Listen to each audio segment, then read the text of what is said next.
व्यासपीठ पर विराजमान आचार्य जयदेव जी का मैं धन्यवाद करता हूँ। इस इलाके में हरियाणा, पंजाब, राजस्थान की सीमा पर गौ सेवा की एक अलग जगह है। गौ सेवा के साथ साथ इन्होंने समाज को जोड़ने का भी काम किया है। मैं तहे दिल से इनका धन्यवाद करता हूँ। मैं इस कमेटी का धन्यवाद करता हूँ जिन्होंने अलग प्रयास से इतनी सुंदर गौशालाएं बनाई। लेकिन सबसे ज्यादा मैं इन माताओं का धन्यवाद करता हूँ क्योंकि इस देश में जब जब भी धर्म की जरूरत पड़ी, चाहे देश के नाम की में जरूरत पड़ी, महिलाएं आगे आई है। आपकी संख्या के हिसाब से देखिए, आपकी पुरुष भाइयों की संख्या से 3-4 गुना ज्यादा महिलाएं बैठी। इस देश में मीरा उगाई हुई वो इसी देश की बेटी थी जिसने भगवान को पाया। कर्माबाई जिसने अल्प समय मात्र 19 वर्ष इस लोक में रही, 6 वर्ष की उम्र में भगवान पा लिया, वो भी इस देश की बेटी। 14 साल की उम्र में विधवा हो गई। उसके बाद में जगन्नाथपुरी चले गए, 5-6 साल वहां भी सेवा की। आज उसके नाम से भोग लगता है। सबसे पहले जब भी याद होता है तो कर्माबाई इस देश के अंदर नाम करना है। देश के नाम के लिए रोशन करने वाली भी इस देश में पैदा हुई है। अभी अभी आपको बात बताऊं, एक मीराबाई चानू पैदा हुई, एक ऐसे गरीब घर की बेटी जिसके गांव से बस नहीं चलती, 25 किलोमीटर दूर ट्रक पर जाके प्रशिक्षण लेके इस देश में मेडल लेके आई। ऐसी धन्य ऐसी बेटियों का। आपके इलाके में भी एक लड़की पैदा हुई है, सविता पूनिया जोध का गांव से, जिनको बड़ी भीम अवार्ड से सम्मानित किया गया है। एक दीवार बन गई इस देश की रक्षा के लिए, देश का नाम रोशन करने के लिए। तो ऐसे को याद करना चाहिए। लता मंगेशकर सुना होगा, 92 वर्ष की उम्र तक इस देश में लोकगीत के माध्यम से सेवा करती रही। इस दुनिया इसको याद कर रही है। मैं इनका प्रचार इसलिए कर रहा हूं क्योंकि जब भी धर्म में जरूरत हो, समाज में जरूरत हो, अब गौशाला में चलाने में भी सहयोग माताओं का है। लेकिन एक धर्म में बंधनों में बांधा हुआ है हमें समाज को। अगर धर्म का काम करे तो अकेली महिलाओं ने नहीं करना चाहिए, पुरुष भी साथ में आना चाहिए।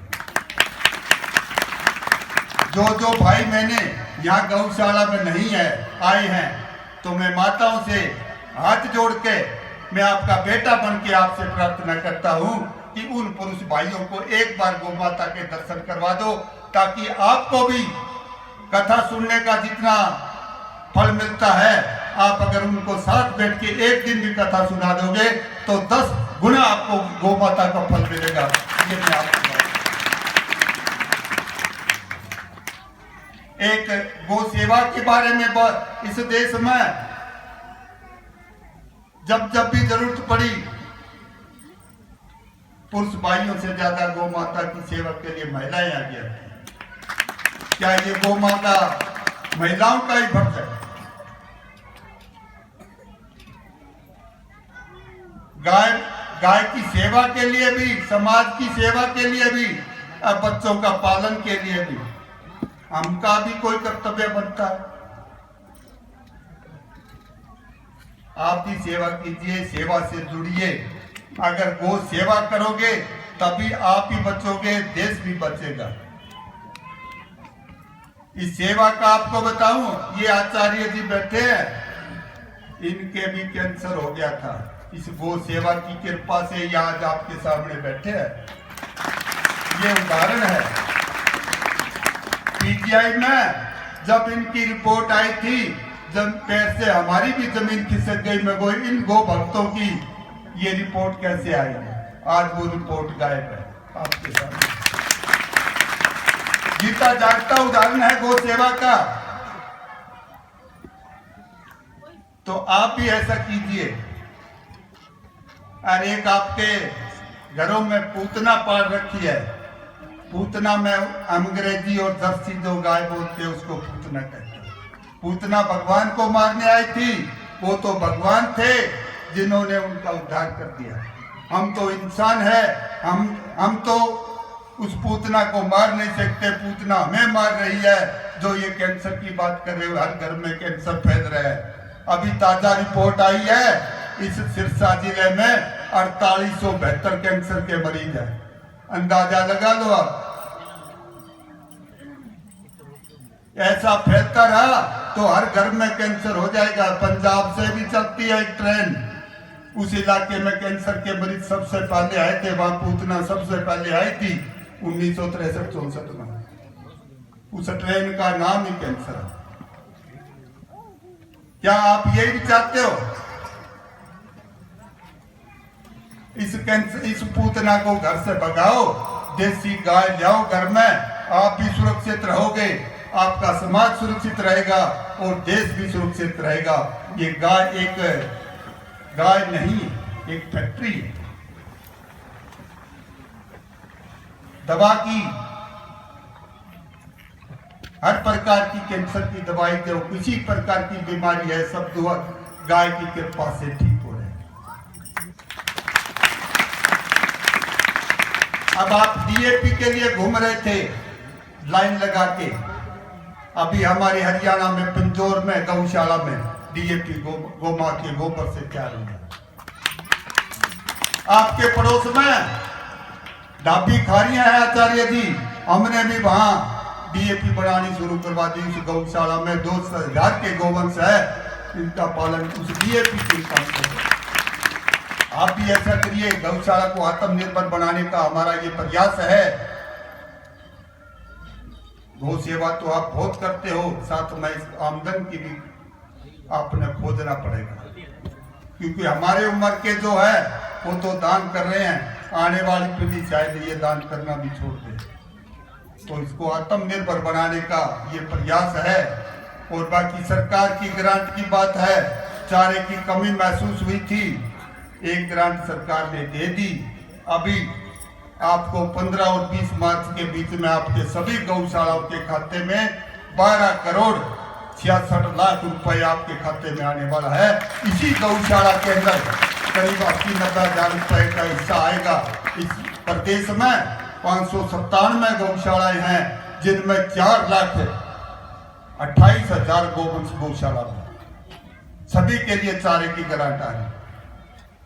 ग्रांट जो आपका हिस्सा है ये मिलने वाला नहीं था, लेकिन बार बार मैंने इनके मंत्री महोदय जेपी दलाल, उनके घर की चौखट पर मंत्रालय में चक्कर काट के मैं गुरुजी आप चाबी ले लो गौशाला की या तोड़ी के लिए पैसा दे दो। उन्होंने मेरी आपकी आशीर्वाद से ये मांग मान ली और आपके खाते में आने वाला है। मैं यही आपको एक और भी काम है। आपके इलाके में या बिजली मंत्री है, सभी गौशाला का 2 रुपए यूनिट बिजली का बिल कर दिया। आने वाली पीढ़ी कोई भी इसका रेट नहीं बढ़ाएगी, घटाएगी। जैसे पेंशन बंदी थी उस समय 100 रुपए थी, आज 2500-2700 रुपए मिल रहे हैं। तो आने वाले में अगर मेरा ये प्रयास रहता बिजली का बिल आए ना, ये मैं धन्यवाद करता हूँ इन संघर्ष का, आपका समाज का साथ का। ऐसे ही अगर आपका सहयोग मिलता रहा तो गौशाला के लिए जो भी आप कहोगे वो हम लाने का काम करेंगे। यहाँ आपके जुझारू विधायक शिषपाल जी यहाँ पहुंचे, मैं इनका तहे दिल से धन्यवाद करता हूँ। ये भी समय समय पर आपकी आवाज विधानसभा में उठाते रहते हैं। गौशाला के बारे में भी मैं इनको अवगत कराता रहता हूँ। अगर कोई भी आपकी समस्या हो तो वो इनको दीजिए। आपका बहुत बहुत धन्यवाद यहाँ पहुँचने पर विधायक महोदय जी, इस गौशाला कमेटी का भी, समस्त ग्राम का भी धन्यवाद करता हूँ। बहुत बहुत